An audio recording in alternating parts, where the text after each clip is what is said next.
Hello, welcome to our channel, welcome to Amy's channel. आज मैं reading कर रही हूँ कि 2026 में आपकी क्रश की क्या फीलिंग्स रहेंगी। क्रश वो होता है जिससे कहते हैं ना कि कन्फेस ना हुआ हो, आप लोग दूर से देख के पसंद कर रहे हो। बाज़ लोग उस चीज़ को मिक्स कर लेते हैं।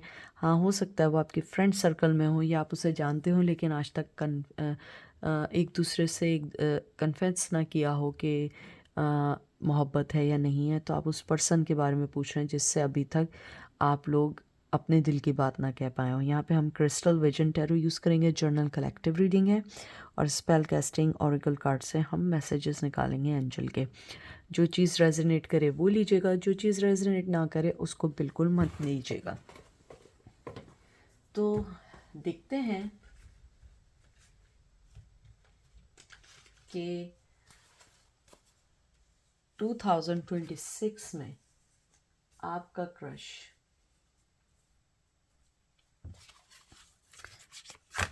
के साथ की फीलिंग्स क्या रहेंगी।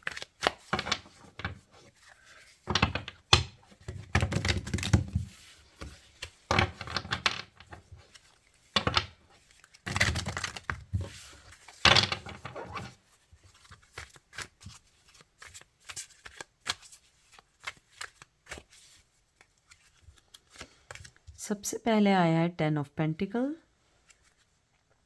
यहाँ पे विर्गो की एनर्जी आई है।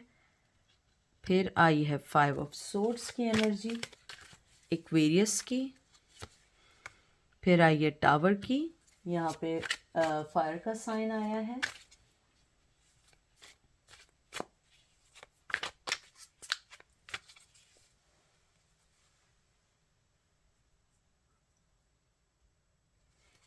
एरीज लियो सज। अगर मैं यहाँ पे आपका देखूं क्रश का, सबसे पहले मैं आपको एक बात बता दूं। शायद आप ऐसे क्रश के बारे में पूछ रहे हैं जिसने आपको कहीं ना कहीं किसी ना किसी तौर पे धोखा दिया है। क्योंकि ये क्रश है लेकिन 100% क्रश नहीं है।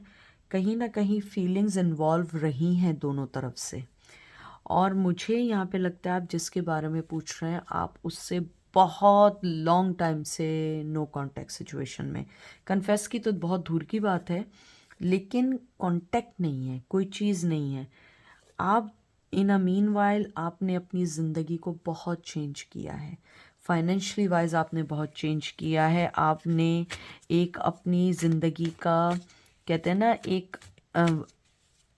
एक गोल बनाया है कि मुझे अपनी लाइफ में ये करना था, ये करना था, और आप उस चीज़ की तरफ चले गए और आपने इस लव को या क्रश को साइड कर दिया।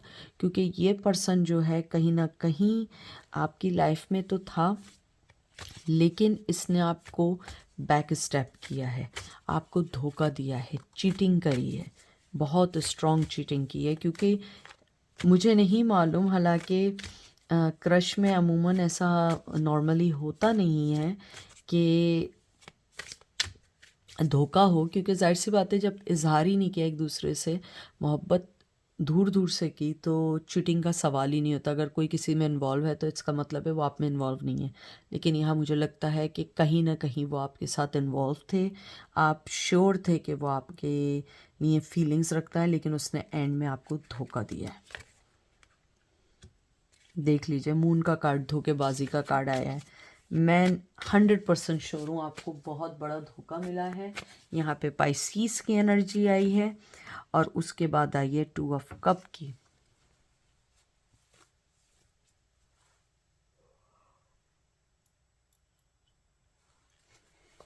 कैंसर की एनर्जी आई है। आप जिस क्रश के बारे में पूछ रहे हैं उसने आपको धोखा, मुझे लगता है बहुत छोटी चीज़ है।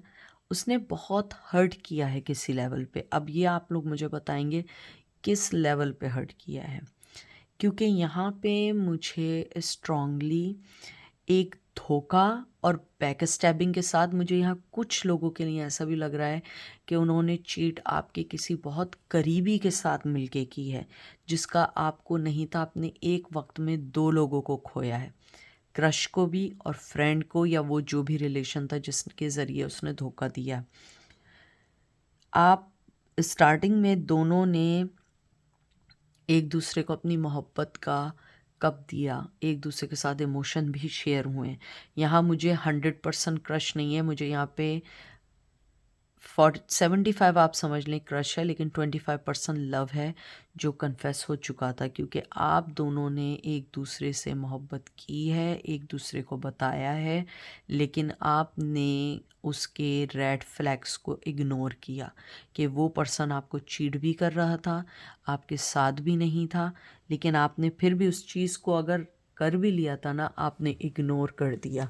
लेकिन जब आपने इग्नोर किया उसके बाद आपको पता लगा कि आपने एक नहीं दो रिश्ते खोए, क्योंकि यहाँ पे दो रिश्ते खोने की बहुत स्ट्रॉन्ग वाइब्स हैं। एक नहीं दो रिश्ते आपकी लाइफ से गए हैं। मुझे नहीं पता वो कैसे गए हैं, प्लीज़ आप लोग मुझे ज़रूर बताइएगा, क्योंकि यहाँ पे मुझे एक से ज़्यादा दो रिश्ते खोने का है। और आपको शायद इसी बात का दुख है कि मेरे क्रश ने या मेरे पर्सन ने मेरे साथ ऐसा क्यों किया, क्योंकि क्रश का मतलब ये भी होता है कि आपने मोहब्बत की, लेकिन वो मोहब्बत होने से पहले वो आपका स्ट्रॉन्ग क्रश रहा है। मुझे वहाँ पे बहुत सारे लोग ऐसे भी दिख रहे हैं जिन्होंने सबसे पहले अपनी मोहब्बत का या अपनी फीलिंग्स का इजहार किया। देख लीजिए 7 ऑफ सोर्ड्स की एनर्जी आई है यहाँ पे, एक्वेरियस की एनर्जी आई है, किंग ऑफ कप की आई है, कैंसर स्कॉर्पियो पाइसेस,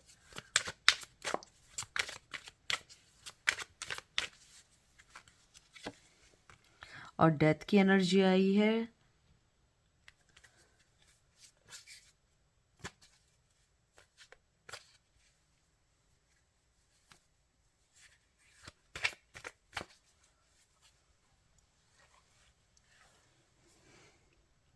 स्कॉर्पियो की एनर्जी है। जिस पर्सन के बारे में आप पूछ रहे हैं ना, वो बहुत दिल पे एक है, चाहे वो फीमेल हो या मेल हो। अगर वो मेल था उसकी बहुत सारी फीमेल फ्रेंड थी, अगर वो फीमेल थी उसके बहुत सारे मेल फ्रेंड थे। वो अपने आप को चेंज कर रहे हैं अपने कल्चर के मुताबिक, वो अपने आप को चेंज करने की कोशिश कर रहे हैं। मुझे इस पर्सन का रख रखाव वेस्टर्न स्टाइल का लगता है। आप लोग शायद बहुत ज़्यादा ईस्टर्न, यानी कि डेफिनेटली मुझे एशियन से लोग देखते हैं ज़्यादातर। मैं बात कर रही हूँ इंडिया, पाकिस्तान, बांग्लादेश, नेपाल, यानी जो हमारे एशिया है।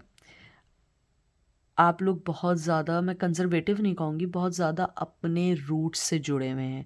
आप अपने मज़हब, अपनी चीज़ों को नहीं भूलें, लेकिन वो पर्सन कहीं न कहीं वेस्टर्नाइज़्ड पर्सन था, जिसको बहुत सारे फ्रेंड्स थे, बहुत सारे मुझे यहाँ पे लग रहा है कि धोखे थे, और एक-एक वक़्त में 2-2 भी हो सकता है।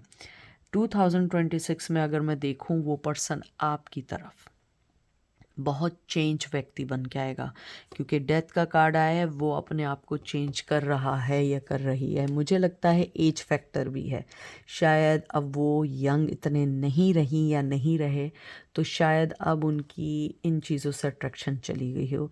सो ये एक भी रीज़न हो सकता है जिस वजह से वो 2026 में इनिशिएट लेंगे और आपकी तरफ बढ़ना चाहेंगे। मोहब्बत मैं ये नहीं कहूँगी कि आपकी तरफ नहीं है, आपकी तरफ है, लेकिन उस पर्सन के साथ सबसे बिगेस्ट प्रॉब्लम है, दिल फेक है, चीटिंग करने वाला है। और मुझे लगता है कि उसके फ़ोन्स के फ्रेंड्स अलग हैं, तो मैसेज के अलग हैं, तो सोशल मीडिया के अलग हैं, और पर्सनल लाइफ के अलग हैं। यानी ही और शी ऑलवेज़ विद समवन, यानी कि वो पर्सन के साथ है कि वो लोगों को प्लीज़ करना, लोगों के साथ रहने वाला पर्सन है। और आप शायद बहुत ज़्यादा फैमिली वाले लोग थे, तो शायद ये आप दोनों के दरमियान एक डिफरेंस रहा है। लेकिन 2026 में मुझे यहाँ दिखता है कि वो पर्सन अपने आप को चेंज करेगा या करेगी। मैं 2 कार्ड और निकालूंगी लास्ट। 6 ऑफ कप, स्कॉर्पियो की एनर्जी आई है, 10 ऑफ वंस। सैजिटेरियस।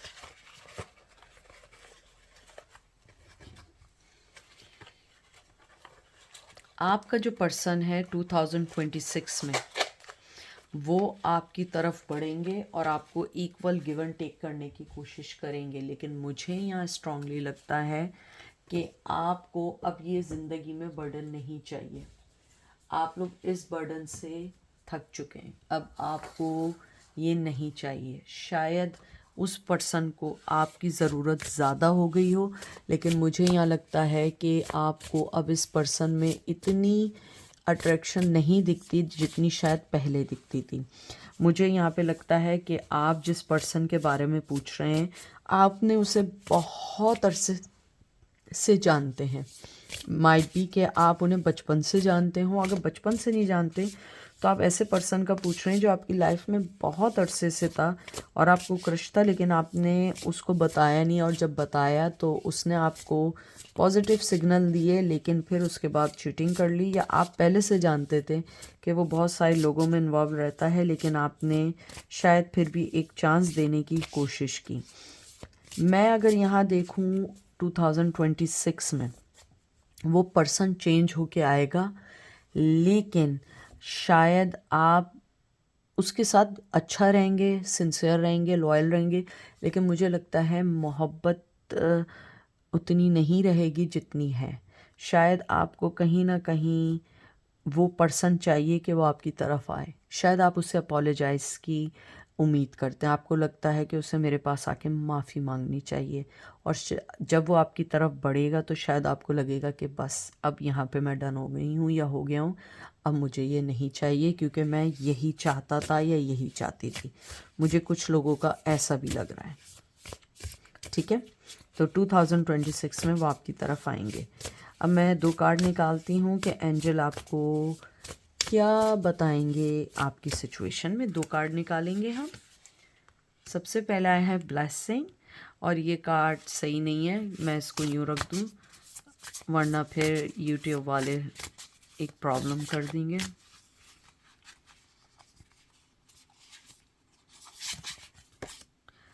मैनिफेस्टेशन। तो सबसे पहली बात एंजल आपको कहना चाहते हैं, आप अपने दिल से नेगेटिव बातों को बिल्कुल हटा दें। देखिए, आप जितना नेगेटिव सोचेंगे इस रिश्ते को लेके या किसी भी चीज़ को लेके, आपके साथ वही होना शुरू हो जाएगा, क्योंकि आपने सुना है ना, अच्छा सोचोगे अच्छा होगा। तो आप जो है अच्छा सोचिए। आप ये नहीं सोचिए कि उसके जाने से आपकी लाइफ पे कोई इफ़ेक्ट होगा या उसके आने से आपकी लाइफ पे कोई इफ़ेक्ट होगा। आपकी लाइफ में किसी के आने जाने से इफ़ेक्ट नहीं होगा। ब्लेसिंग्स आपकी तरफ हैं, वो बढ़ रही हैं, लेकिन आपको अच्छे ख़यालात, अच्छी चीज़ों की सोचने की ज़रूरत है जो बहुत ज़रूरी हैं आपके रिश्ते में, जिनकी अभी कमी है आप में। एंजल आपको कहना चाहते हैं कि 2026 में आपका क्रश आपकी तरफ बढ़ेगा, लेकिन आपको अपने आप को इतना स्ट्रॉन्ग बनाना है कि आपने उसके मुताबिक नहीं, अपनी शर्तों के मुताबिक उसको एक्सेप्ट करना है। अगर आप उसे एक्सेप्ट करना चाहते हैं ज़रूर करिए, लेकिन हर चीज़ को क्लियर करिए, कम्युनिकेशन को क्लियर करिए कि आपको क्या चाहिए इस रिश्ते में और क्या नहीं चाहिए। और अगर कुछ लोग अभी तक कन्फेस भी नहीं कर पाए हैं, बात भी नहीं कर पाए हैं, कम्युनिकेशन को खोलिए, उस पर्सन से बात करिए, क्योंकि अकेले अकेले सोचते रहने से कुछ नहीं होगा। बहुत सारे लोग ऐसे हैं जो सिर्फ ख्यालों में ही मोहब्बत कर रहे हैं और ख़यालों में ही बात कर रहे हैं और उस तक नहीं पहुंच पा रहे हैं, तो ये गलत है। आपको ये अपना मैसेज उस तक कन्वे करना पड़ेगा। तो ये थी आज की रीडिंग। आई होप आपको पसंद आएगी। अपना ख्याल रखिएगा, दुआ में याद रखिएगा। Take care, bye.